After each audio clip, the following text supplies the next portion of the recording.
Guys, welcome to our Music is Muse panel. If you know anything about any of these ladies or my crazy self, you know music is pretty much our favorite thing ever. I'm going to sit back down now because we decided it is way more fun for the four of us to talk about all this stuff than it is for me to grill everyone. But first I want to know a few things. I recognize and know now so many of you in the room, but who's first year at utopYA? Virgins! Oh, see, this is why. Okay. All right, cool. This is exciting. I hope you're having a wonderful day. My name is Amanda Havard. I am the author of the Survivor series, and I am also a that's Janet, but I'll take it.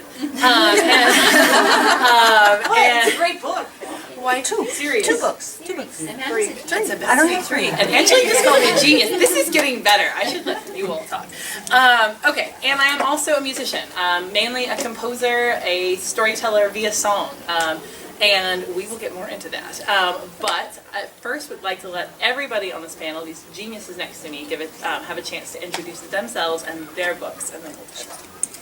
I'm Cydney Lawson. I am the author of the Last of the Fallen trilogy, and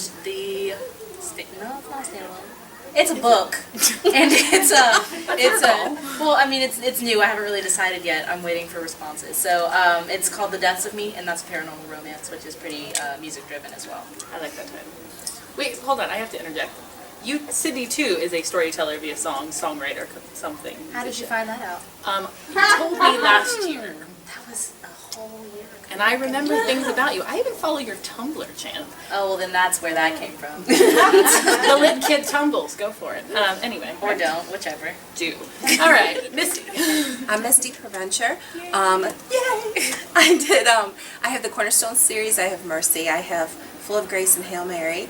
And I'm not musical, except for I can work an iPod. And I'm the shower singer. Loudly and Roxanne. That's on camera. I love it. Oh damn! That's great. Now I'm all blushing and falling off. You got sparkle. That's all it's gonna come off as. It's coming off as I blush. I'm Amy A. Bartol, and I am the author of the Premonition Series, which is inescapable, intuition, indebted, and incendiary. Thank you. And the thing I like to do most is make playlists for my characters. That's my thing. I love it. I will do it all day long. I will purge like some of them off and put them back on, minor and get input. So that's my thing. I really like that. So. Agreed. All right, that we like. Yes, let's start with playlists because that is a great place to dive in. I know each of us from some conversations, massive ones we've had, some Tumblr feeds, and some conversations we haven't yet had. We each use music a little bit differently in terms of being around our writing process, or maybe communicate also in what ends up being how we communicate to our readers, how music is influencing our writing process. Like a lot of you heard me talk before about how when I plot Survivors, it's a 5-book series, and when I would try to start thinking a plot line later in the series, I found that making a playlist in order of plot, like picking a song for a plot event, was really a useful way of experiencing a plot point instead of trying to get 500 words on a page and be like, surely this will tell me what needs to happen and it must feel like this and then it'll be triumphant, but it'll be devastating. Instead, you just find the right song. And when you have the song for the scene, you listen to that song again and all of a sudden, hey, well that's, that you're reliving what you want to be reliving. And I'll do that for characters a lot too. I would love to hear if you guys, like how you use music in that actual writing process, but then how that same music ends up being something that you think communicates something to readers. Because I think a lot of things we do in the writing process for ourselves and for our creative process end up being sort of golden links to our readers and things for them to be able to hook onto later. So I'm going to start with Amy because you brought up playlists and we'll go back this way.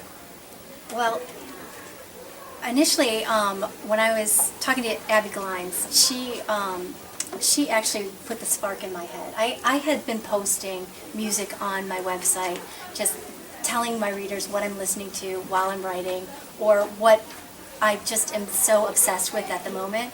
So I would take a YouTube video and just slap it up on my website. That's how I rolled in the beginning. And then I listened to Abby Glines actually at this conference, and she's making playlists for her characters, and I thought that was so smart, because not only are you describing and that might be on it might be on one of my playlists, you know. But You never know. but not only are you describing what the character listens to, you're kind of telling you a story with the music. So that I thought was so powerful. And then as an added bonus, you're giving your reader something for free. So if you're giving them a playlist of songs, it's something that they can listen to that's free of charge to them. And you're also just constantly in the front of their mind. So when they're listening to Reed's playlist, you're constantly kind of picturing him as he goes through the story. So it's really a powerful tool to get in front of your readers and to, then they share those playlists, and it's a big ripple effect, and the branches go everywhere. Well, plus, Amy, I've heard you say a number of times that you're a huge music lover and a Oh, huge yeah. music consumer, right? And I'm guessing that's true of a lot of us, if not everyone in this room. So even just the part, apart from your books, and apart from that you can hook people into music maybe they haven't heard, or offer them to have a new emotional buy-in to a song. So they're experiencing music in this new way, whether it's one particular song or tons of them. I imagine that's got to feel pretty nice and evangelical in a creative way. I am a huge advocate of indie musicians. I love them. I love finding a new indie musician and just telling the world about them. Yeah, absolutely. I mean, that's power to me. Yeah, and that's kind of exciting too, because that especially since those of us who come from a more independent space, we obviously know how important that collaborative experience of everybody buying into everybody else's artwork and helping spread it and share it is. Well, if we can take that and expand it into other media and other art forms, that's genius, right? And I think music ends up being the most natural progression. But beyond that, we see all kinds of other content you end up bringing in to help your story, photos and other pieces of inspiration, right? So that you're constantly reaching out to other people's art and connecting it back to your own. So I would imagine that's really got to be one of the benefits of making these playlists and hooking people to the songs. I absolutely agree. Absolutely. Very cool. Awesome. Misty, how do you? I do it, and I'm like, that's a really good idea. Abby Glines. That's what utopYA is for, figuring out the good ideas. Right, and I know. yes, I do it a little bit that. different. And it's when it's kind of funny because I kind of use the music. I think I said in my last one, I hope I'm not offending anyone with my belief of God, but I kind of connect that way. It's when I'm writing the story, I don't usually do the playlist before. I do one before, and then I do one while I'm writing the story. And it's and what kind of happens is, and this is going to sound really hippie, and I know. It's I was raised by hippies. So, but it's kind of as I'm writing, and I wonder if this happens with you guys too. And with you guys, it's when I'm writing, I kind of know I'm on the right track and I'm doing it correctly, because all of a sudden, because I'm constantly, I'm looking at the indie songs and stuff, and I'm constantly trying to find something that, I don't know, just kind of fits, kind of works into the puzzle. And then all of a sudden, it's this song will come and it'll be holy shit, that's my book. That's this scene, and it's and it just goes down my spine, and it's oh my gosh. And then it's and it's almost I build the playlist when the book is done. It's that's the real playlist, but it's almost it guides me through on it, instead of I do it beforehand, but I'm oh, I haven't really done it for the individuals. I usually do it as kind of guides me through, and it just kind of, that's it's your flow. yeah, it's the map. It's oh yeah, okay. And if nothing's coming, if all of my play songs, it's you can't, Yeah. it's then it's kind of oh, this isn't working, and then and I usually chuck the scene and go, that's not right yet. And it's weird because it does seem it's kind of guided through. Then do you sometimes feel after you've done that your story kind of has a rhythm to it then? Yeah. It's funny how Yeah, that works, isn't and it? it's just and it's Yeah. I can put it through and I go, it's like petting a cat.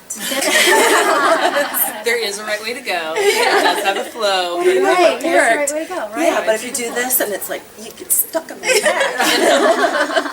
I wouldn't have gone there, but I'll go with it. That made me have like so many different thoughts, but I wanted Cydney, why don't you tell us a little bit about it? I'm kind of like a combination of Misty and Amy.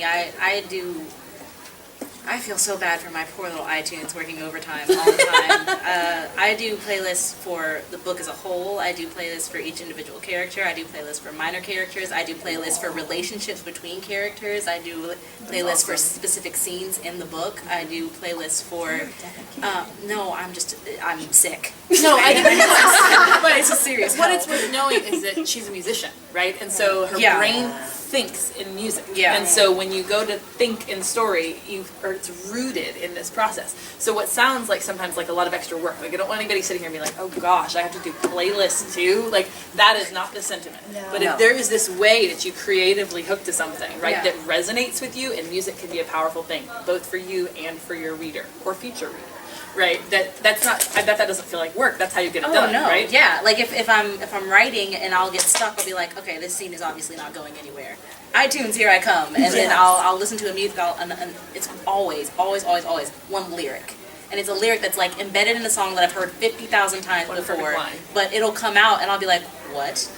Writing 50,000 words right now, and it just works really perfectly. And I don't know how it happens, but it's always in a song that I've known forever. I've listened to a billion times. I've had in my CD. I'm like in my car, and then all of a sudden it's this one scene in this one part where I'm stuck, and it's that one lyric, Yeah. and it always just like I feel like Superman. It's awesome. Yeah. Not Man of Steel Superman, like comic book Superman. Like stop. like Legit, I get you. I follow you. The blue suit and the whole deal. Yes. Okay. I'm glad that we understand ourselves in comic books that way. So, but there's something that both you, Missy, and Cydney both said there was that you kind of like find these moments where music actually puts you through. It's not just that you can later go back and go, this makes me think of a character, which is awesome, but it's not just that. It's that really like in the writing process itself, there's this moment where you have to go through and connect. Mm-hmm. So that always makes me like, one of the reasons that, it could be a little evolutionary story here of why I'm sitting here and supposedly able to talk about these things. Janet, who I think disappeared already because Yes. she doesn't love us. We called her out too much before We even did. started. That's really all that happened there. Janet saw me speak, October 2011, I think, Southern Festival of Books. And I did one of these things with L.M. Davis, who is somewhere around here, not in this room, Who's brilliant, by the who's lovely. Yes, and we were talking, and then I started talking really fast and hijacked the mic, and I do that a lot, if you couldn't tell, and talking about how, like, what you have to do if you're going to be a writer, what you must do is figure out what in your life you connect to creatively and channel that into your writing. It does not matter what that creative thing is, but what makes you tick. If you want your writing and your things that you hope people will eventually be reading to tick, you have to work those together. They're not separate parts of your life. Being a writer is tantamount to saying, I mean, please tell me if any of you disagree or if you have a more eloquent way to say this, but you're going all in. Like, your whole world starts to exist through this filter of now I will tell this story. Or it can. And if you have this moment where you've been thinking forever, I want to write, I want to tell stories, but I don't know how to get there, I don't connect that way, or my gosh, you hear people talk with this passion, and I have it, but I can't connect. The connect part, the part where you immerse yourself in your story worlds, is going to come through what makes sense to you creatively. And I love hearing you guys say that. And I do think, Misty, you're absolutely right. You hit this moment sometimes where you're like, wait a minute, that song will get me there. And even though nobody else is hearing that song in the story at that moment or something, it helps you figure out where you're going. Same deal for having Well, music the is one so perfect line. Yeah. it's so visceral. It takes you. It can, if you're doing a fight scene, Oh my god. and Right. it gets you there so much faster than Right. if you didn't listen to a song, or if you're doing a love scene, Yeah. or if you're doing something very sad. Or Right. it's just so visceral that it can teleport you there. Right. In, And in an instant. It's so true. And if, I don't know if any of you are nerd enough about this the way that I am, but I like to do things like watch movies just to try to hear the score, or just try to hear the soundtrack, or watch a movie like No Country for Old Men that I don't know if you've ever noticed has no score in it, right? It has it's creepy as all get out, but in part because you're relying on none of the things that music is usually doing for you in a movie to communicate what's about to happen. So that's part of what they use for tension. It's very effective. It's conspicuous by its absence. But any other movie, or at least most of them, you realize how much music is going to hit you. I mean, it's the scary tension music. It's whatever's going to happen. Like, you connect to those things. But I do think they become, you find these ways then where you can get creative with the use of music. So if it's a fight scene and it's a big, huge fight brawl song, that's awesome. Equally creepy because people hear me say this sometimes. I like a song, there's this one Muse song that's like off of Resistance that's like where they have, several symphonies, like pieces of symphony, and then they've written a song around them. And there's one really eerie one that I'm like, yeah, this will be playing when this big, battle thing happens. And people are going, this doesn't sound like war music. And I'm like, right, how much creepier is it that? Like, think in a movie where you were watching a giant, gory, terrible thing happen, and there was no other sound but this, like, peaceful, freaky symphony thing.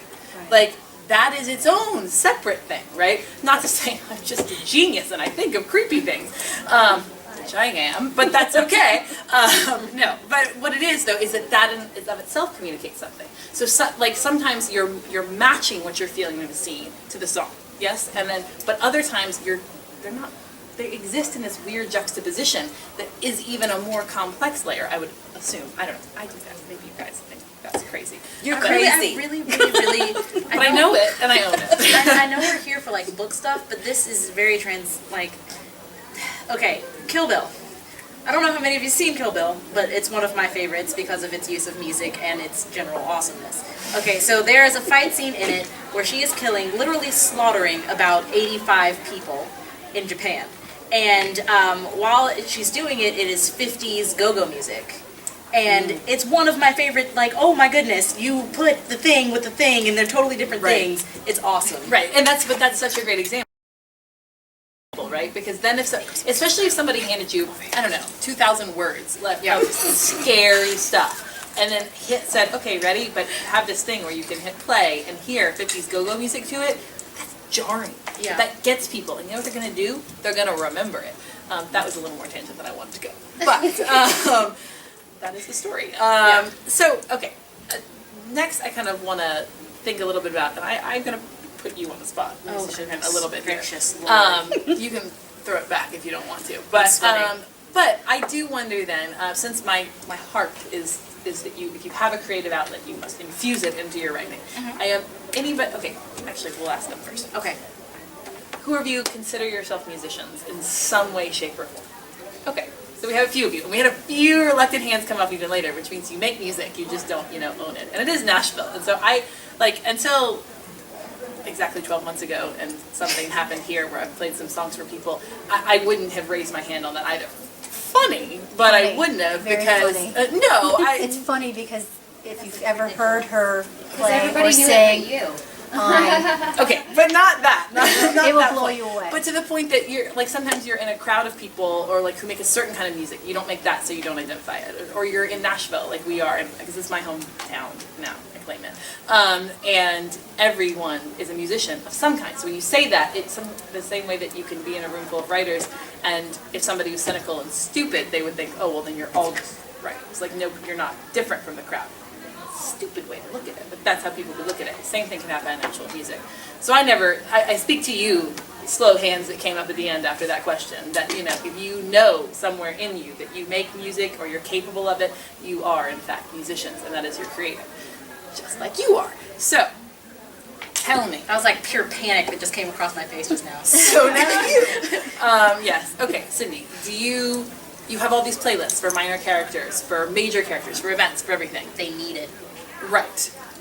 What have you made for them, or what do you think about making I for have them? made, as of now, 14 recorded CDs, actual albums for those. She wanted to play that like she wasn't a musician. No, it's Yeah, what was that? See, that's why you got the intro on that. Okay, putting a microphone in your bathroom and strumming on your guitar while you cry about characters you wrote is not music. something you promote. Oh, it is. To a room full I of in fact strangers. think it is. No, it's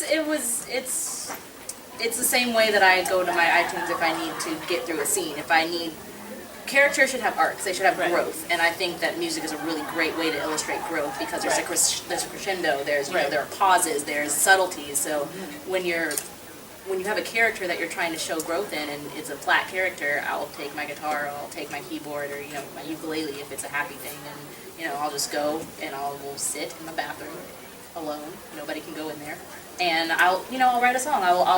Sometimes I'll take words from the book and put it into the song. Sometimes I'll just write from that character's point of view. Sometimes I'll write about that character from another character's point of view. It's whatever. It's kind of like WD-40 for my mind breaks right there. Like, you just kind of need something that'll make the transition a little easier. Right. That's something that'll just kind of give you that extra push. And then music is just something that comes really naturally. So it only makes sense that you would use that to make your characters come naturally. Okay. So, one, that's crazy impressive. And I love that you do that. Two, do you then have this moment where you take what you just made, and then as you're listening to it, that stuff, I'm assuming, so far, has not ended up in the hands of readers with books you have out there. Okay, right. Panic. So, no panic. It's all Fear. right. Hold on. So how do you then take that creative thing? Because again, we're talking mainly music here, but as we said, it could be whatever your creative is that's outside of just writing. How do you fuse that back into the writing process? What do you take away from your own creation there? Well, it's usually it's kind of just a big consummation of things. So if I'm writing and I'm stuck and I write a song, I'm not stuck anymore. I don't need to write another song about it. I've pushed through and that's the character. It's literally a writer's block tool that I use. Yes. Like if someone is really good at drawing, good on ya. Go draw it out. Like, draw your scene, draw your character, draw what you're imagining happening in your head. It doesn't have to be music, but it's just, that's the thing that comes naturally to me, alone in my bathroom at night. So if I'm sitting there and I'm having a really difficult time, because I like to write at night, so if I'm having a really difficult time, it's 2 a.m, I'm tired, I want to go to bed, I'll write a song about it, finish up the chapter, go to bed. Yeah.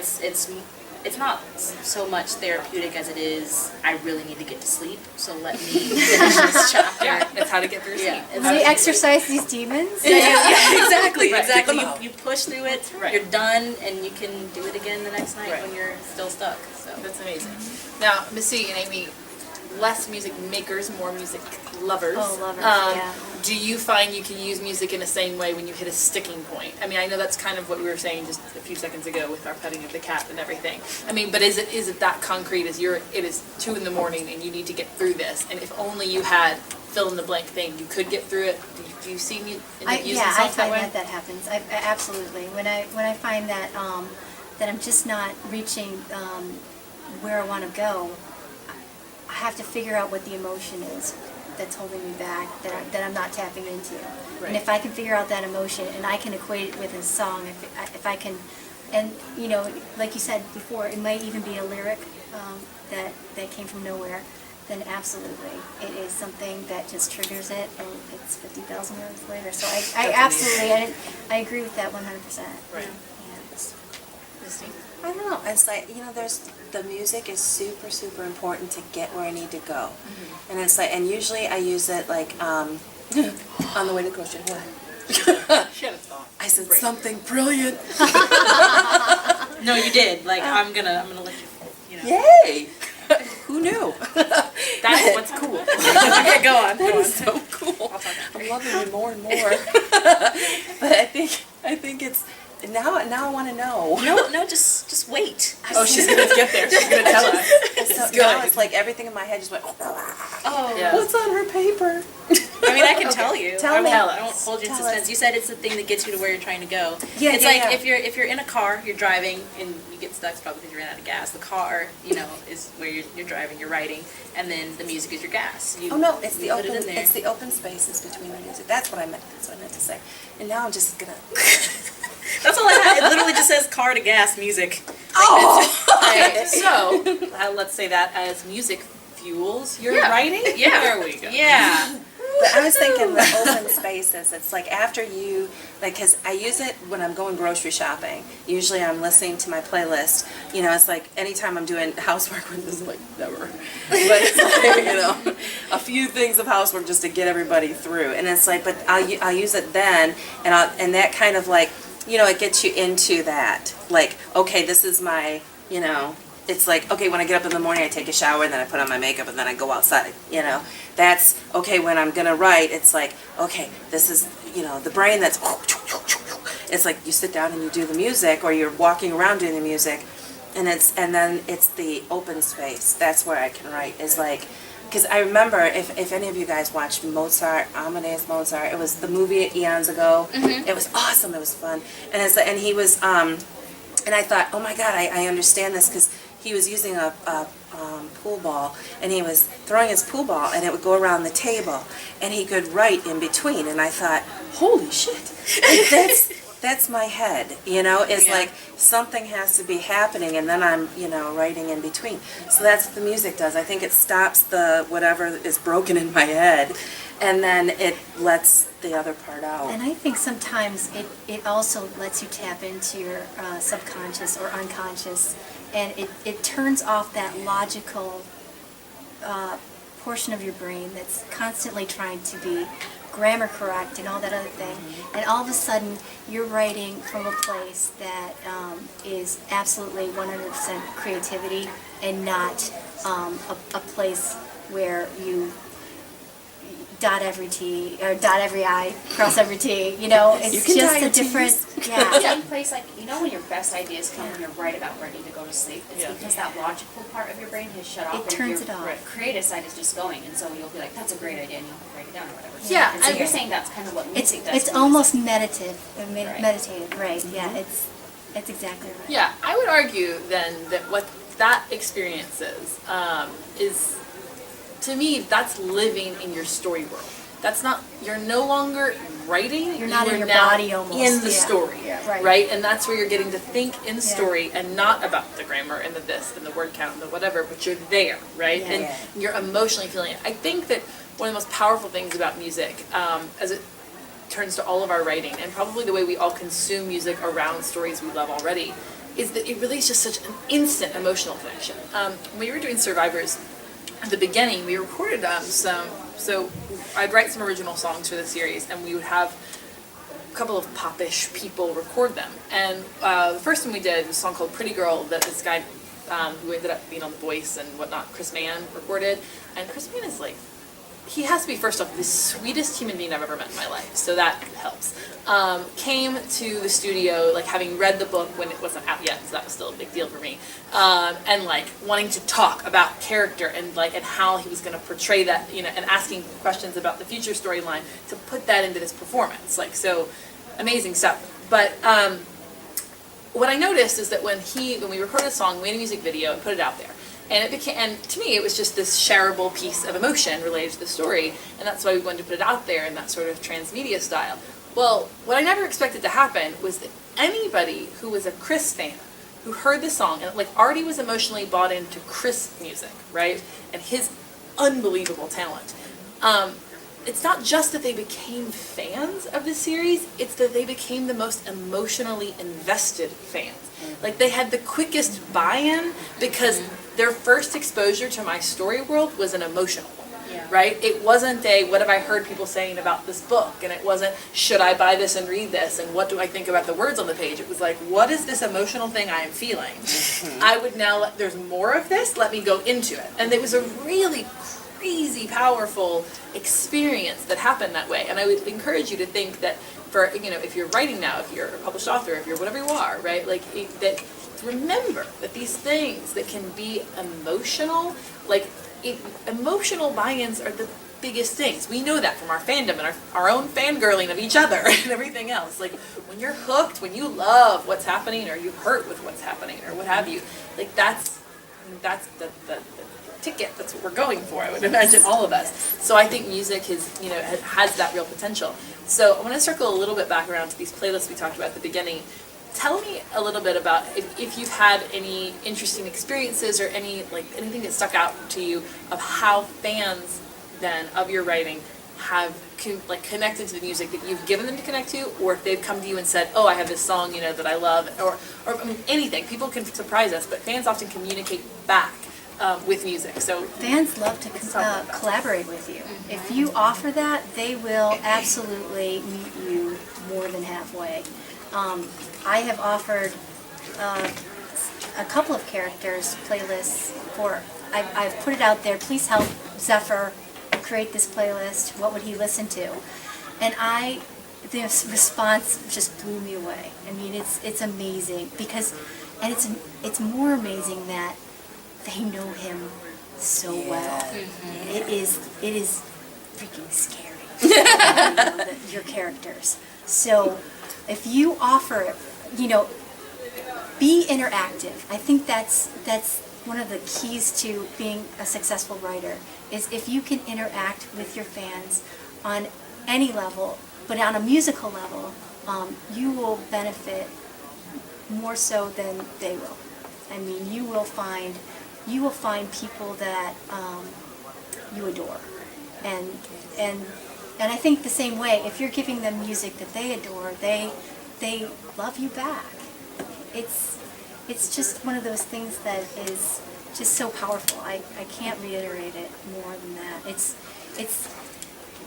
you're getting marketing out of it, but you're getting so much more because you're building characters, you're building friendships, you're building, relationships with people. So it's just the gift that gives off. It keeps on giving. It always. Music is always like that. Absolutely. What about you guys? Any cool fandom experience with music? I put up a playlist for a very specific character, my main protagonist, Tane, who is a fallen angel of sorts. And I was like, hey guys, this is what I imagine Tane, not listening to because she's a fallen angel, doesn't, usually do the iPad thing, but she was more like... She could. No, she was like, what is a guitar? And so it was a lot. So she wasn't walking around with iPod headphones or anything, but I was like, this is what I imagine her character story to be through song. What do you guys think? And the very first response I got was like, no. And I was like, what's wrong? Like, do you want to talk about it?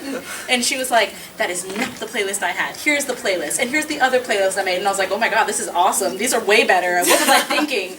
And it really is a collaborative, it's a back and forth. I mean, some of them, those songs I was like, okay, yeah, you're going to turn it down on that one. But then the other songs I was like, oh my God, this is amazing, how I've never heard this band. And then I would go off and find the band and I'd be like, oh, there's these other songs. And it mounted up to something that was a lot bigger than where it started, because a fan was emotionally invested in music and emotionally invested in the book as well, which is, it's mind-blowing when you put those together.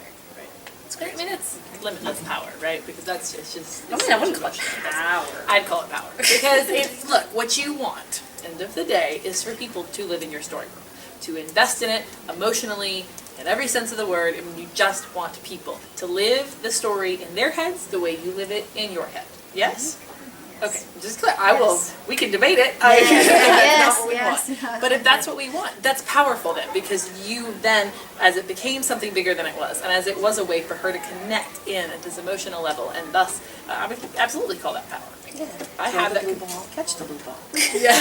There you go. Yeah. Misty, any other music how much do you share, like, of that stuff? I was going to mention, it's like that was... I think that I get nervous when I share this stuff, because it's like, especially playlists, my playlists are really eclectic, and so it's like there's everything, there's country and there's rap and there's, is it secular or non-secular? There's both of them.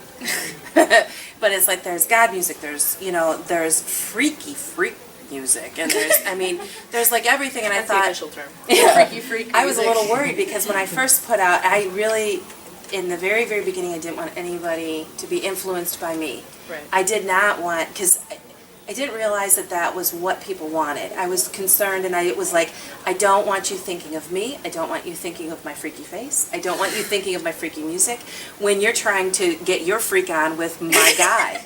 It's like, I kind of wanted to separate from it, because I felt like that was intrusive. A lot of people, they'll just stay away from you. If they don't want you, you in their business, they'll stay out of it. But then some people do, and then I wasn't so worried. And then, like, if you guys don't know, Danny Morales and Jay Vallada right there, it's like those two, it's like Danny, it's like she came, and that was the first time that I connected with somebody else for music, because she says the nicest things to me. And she said, I really, really like your music. And I said, well, I was really, really stuck. And she goes, if you ever have a problem, just let me know, and I'll come up with something. You'll do that for me? Yeah. Yeah, she's good. She's So, given I mean, me music before. You guys need to all know Danny Morales. DJ. Yeah, and it's like, Book but DJ, that was I really like cool this. You're because a music supervisor for someone. Yes. I like that. yeah, yeah. So it just opens up other doors, and I went, Yeah. oh, she liked it, you know, Right. and that was super cool. Now it's like, woohoo! Yeah. Maybe But I I mean, like it it. does speak to the larger issue. Like, I understand what you're saying in terms of like, I just have my book, and don't worry, I don't want to influence it. But that's not the way people consume media anymore. And realistically, you still can, right? Like, if all you want is the book, then all you have to have is that book. They don't have to go see you on Twitter or hear what you're posting or go Oh, read they about do. you anywhere or anything, right? They don't have to do anything. I'm But intrusive. more and more people want this stuff from you. I mean, they want to know what you, as a person, I have a hard time with this sometimes. You as a person, not a weird set of ideas and heels. Like how you tick and why, like you created what you created. My publicist back there, she just got so excited that I admitted that. I'm just glad it's on video. Yeah, proof.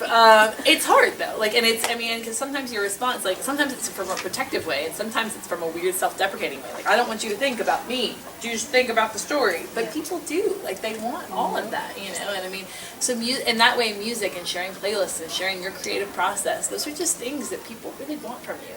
And again, they're the things that usually carry the power that I am calling power. Okay, so that then brings me to a question of collaboration. This works so well. I had an outline in my head. I have no idea why this worked this well. You're good. It's the power. It's the power. No, it's just way too much energy. Okay, so collaboration. We've just heard a couple of different ways about how you collaborate with other people or even with yourselves. And Amy and I have just had a recent collaboration we'll tell you a little bit about. So, Oh, no, not me. Oh, no. okay, That we'll would be start bad. over here. I don't know. I mean, maybe I just want to highlight that each of us just mentioned collaboration in different ways. Like, you don't even have to put anybody on the spot here. But in a weird way, Cydney, you're even collaborating within your own head, right? Like, you're taking, Making me sound like a crazy person. We Like a write, friend. we Give make them people friends. up in our Yes. head for a And we living. hear them. You hear their voices and you know what they're listening to on their iPod. That's like Go 5 with days me a week here. only. They're okay. Close enough. I'm gonna go with we're all in that together. So, That's true. I mean, I can tell you what they're wearing, so that's also part, you know. So I mean, but I think you're collaborating between your own skill sets. So like that is one kind of collaboration in music, like we've already sort of highlighted. You're collaborating then this instance with the fan of saying like, no, I've got a playlist and like, you know, let's take it somewhere. I mean, that's an interesting form of collaboration. Misty, so what you're doing with Danny, like, so let me just clarify then. So you like nobody build needs to her clarify. playlist soundtracks like for her writing or? No. No, she had her own, and then I when she did her tour for Jam, we did a week spotlight with her on the blog. We did all her books, and I created a playlist for each book. That's awesome. It was freaking That's amazing. awesome. Okay, and It that was. is a fantastic It was. example Yeah. of collaboration, Yeah. right? And what's so cool about that is that it's one thing when you're sitting here at this table or at your computer or on the other side of Twitter or whatever, that your collaboration is an interesting word because somehow we all talk, but it's not always actually collaborative. So when you offer your pieces of creativity out and someone comes back and synthesizes that and hands you something back, genius. So if you're writing or you're here with your friends at utopYA or what have you, like know that you can be each other's resource in that way. Like that is an awesome concept that just happened there, but you can recreate these concepts. Now, to plug a little bit, Amy and I have been collaborating back and forth for, well, let's see, for a while now. Okay, so last year at the awards, for those of you, or last year at utopYA, we had an awards, just like we'll have tomorrow.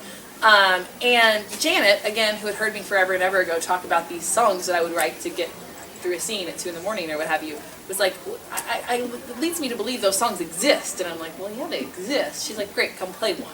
I'm like, whoa, I don't know about that. See, insert, you would freak out too, yes?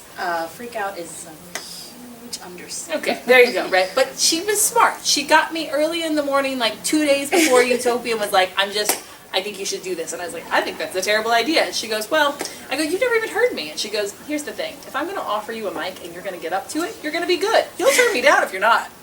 And I was like, Wow, I love that. She said that. whoa, yeah. And I was Brilliant. like, all right. Sly. And Very I don't know sly. why I said yes, but it ended up being the greatest experience ever because of the loving utopYA vibe and people loving what happened. So this year came around, are we going to do it again? What's going to happen? I said, here's what. the deal is. I absolutely have a song I'm dying to play for you people now. But I only want to do it if we will make songs for other people's stories too. So tomorrow night we will sing 4 songs, and I'll do one for my forthcoming book. We'll do one for one of Quinn Loftus's books that I wrote, but someone else is performing, and it's unbelievably astounding. And she's sitting in this audience and freaking out that I'm mentioning it. Yeah, look at there. Surely not Erica. And then one for one of Chelsea Fine's books that we're so excited about that has a guest voice on it who's going to come duet with me, and you're going to freak out when you hear it. And then one that Amy and I have been working on together for Premonition Series. And it's been so much fun, guys, because this whole thing happened where, one, I'm reading books now. Like, I read books for a billion reasons. But what I never did was read people's books to eventually know that there was something I wanted to creatively pull from that book and make. So that was cool. So if you were the ones with the tentative hand or the very excited hand, musicians in the crowd especially, or any other kind of creativity that you have, think of that. Think of how people's books can be ammunition for your creative process. Even if it's not your writing, it's not your anything, even if it's not going to go anywhere. Because this gave me something to get on planes and be stuck at airports and whatever, and be reading Amy's book and not just totally immersed in it, but also thinking like, really, what's the deal with these characters? You gotta ask if you want questions. But then, so cool is that when I started telling Amy about it, her response was to be like, I have all these ideas. And so like, we have these text streams Also, that are like, when they first asked me, I think my response was Janet asked on behalf of Amanda if I would be interested in collaborating on a song, and I think my exact response was something like, a fool would turn this down, and I am no fool. I think that was. Right? I mean, Yeah, gracious, wonderful person that you are. Yes, you have been so sweet the whole time. But because I was in the crowd and tears came to my eyes Told you. when she sang last year. So, I told you. Everybody cried. yep. Does it make us cry again? Yeah. maybe. I got 4 chances, so the odds are better in my favor. So we were just texting back and forth, right? Yeah, we've been texting back and forth, I mean, in weird rhythmic lines. It's been fun. But it's turned into a great process, and I can't wait for you to hear it, so I did want to tell you about that. But mainly to say that was the first time I've ever done something like that with another author, and it was really cool. And just keep that in mind, I mean, because so many of you in this room have these skill sets, and that you can be each other's resource this way and really build something. I was supposed to let you start asking questions like 4 minutes ago. So, questions? Comments? More of a Tomatoes? comment, I guess. Okay. So last year, I went to the same panel that you guys did, and because I had always wanted to write with music, and I'd always had such a problem with music with trivia. Yeah. And then you guys were just like, I listen to the music, and then I just get embedded into the story. And I was like, I need to figure out how to do that. So I think I'm kind of training myself with music, but it's more scores. And so, and now when I watch movies and stuff, I notice the scores, and I'm like, this would be awesome to write too. Yeah. So I'm totally like a score whore now. I know. I have That's awesome. 3 different playlists just for scores. Like Yeah, you could scores be. are awesome. Oh my goodness gracious. Yeah. I think about 85% of the reason I want any of my books to turn into movies It's is so to hear there's the a score. score. Yeah. Like the other 15% is maybe I'll kiss one of the hot actors. Oh, try and stop me. Are you madam. creating the scores, or are you? I was just, She yeah. wants It would But you're putting them together for your book. I didn't Oh, no, what I She's don't just have like a using them, playlist. basically. Yeah, I use those to write to. Like, Instead of They're songs, amazing. right? yeah, You're using with score. songs with lyrics, like the, Does it trip you up sometimes? Yeah. Yeah. like, but I do get inspiration from the lyrics. Like, I'll be in the car, and then, like, just like you said, like, the song that you've heard a million times, you'll hear a line, and you'll be like, that's it. And then you're just inspired by it. But to get into that zone where you just can shut off your brain, I Yeah. can't have words a lot of the times. I mean, I think you just have to be, Unless it's a really emotive voice, like, right. I feel like the takeaway there is basically don't be limited in thinking what kind of music you might hear. Because there's music, like, I am a huge music consumer. I'm just constantly looking for new music. But very often, it's stuff I never listened to and never really would have listened to that's perfect for a moment. Because despite what I like to say, I'm not actually all of my characters. They are going to have experiences that are different than mine, right? Their attitudes and their preferences might be different than mine. My boyfriend recently made me listen to a bunch of hip hop because I literally my whole life never have, and we got into this argument about how I was writing too much of it off as whatever I was writing it off as, And we're halfway through this playlist, and I'm stopping, I'm like, that sounds like this character. And he's like, what just happened? I'm like, I would never have picked that song up. That artist, I know nothing about them. That's nothing I would sit and turn on in the car and be like, I must listen to that. But that character would. And what that's saying inside that song resonates with that character's story that I'm working on right now. So, I mean, whether it's a score, whether it's a genre you've never listened to, whether it's music from, whatever it could be very open-minded about where that inspiration might come from and what might resonate with you. But anything that gets you into that hashtag creative magic space, that's what you want to hook onto. So if it's a score, if it's anything, find those things. I have a question. Do you guys find that when you're writing while listening to music, that your dialogue or that whatever you're writing becomes more lyrical? It could almost be scored. It may have a rhyme or a reason, to it. Yes. Sure, it's just a different cadence. Yes. Maybe. Yeah, right. Yes. I could see that. Yes, that probably does. Does that happen. happen? I've had to go back and edit because once it started rhyming, and I was like, okay, Yeah. it's susical now. Like, serious problems with this song. Are you sure? I could see this being a rock opera and it going really well. Or really terribly, just depending, because and then another time I actually inserted the lyric into the song I was listening to without knowing that I'd done it, and I read it and I was like, oh, that's beautiful. Yeah. That's not mine. And so, it's you have to be really careful Right. because That's true too. people. It happens subconsciously. You're listening Right. to a playlist, you've listened Yes. to 4 hours worth of music, and something just, will skip Sure. out and be like, haha, I've got you, I'm in your work now, you Right. play right. Yeah. No, that is cool. You do have to be careful. I think I actually noticed it on my third book's coming out this summer, Body and Blood, and this is the first time that I was like, I need you to know how much music impacted moments of this story. And I ended up consciously naming many chapters in the book after song titles. Easy to be like, go here with me. And some because the title was literally the most perfect title I could have possibly come up with. But also, and I think inside those specific chapters, you find this place where there's a flow that kind of mirrors what's happening in the song. So, That's exactly. yeah. Yes. Let's all just jam out. Let's make Yeah. music. Oh yeah, we together. walked in the room and I was like, there's a piano here. No one wants to You know talk there's a to us. piano in We'll all of just them. make up a song. Somebody give me a key and we'll go. But Can we please? How have we not thought of that before? Story Frenzy is really crazy. And if you're not coming to Story Frenzy or you weren't planning on it, big mistake. It's insane. Please come. It turned into a 6-month-long adventure last time. Literally 6 months in a hashtag and a story that told over Twitter 6 authors. Is that in here? Yeah, I don't know. Oh, Yes. apparently I'm on it. I don't know what's happening. That's I all right. know You don't what have it to. is. It's going to be fun. I'm just here. Okay. Anybody else? Do you wanna have any explain other- it to me? I will. But let me make sure there are no other questions before I give our pitch for. No? All right. Well, despite our crazy, we're fairly. My crazy. They're normal. Despite that, we're. Thank you guys. Yeah, so thank you for coming.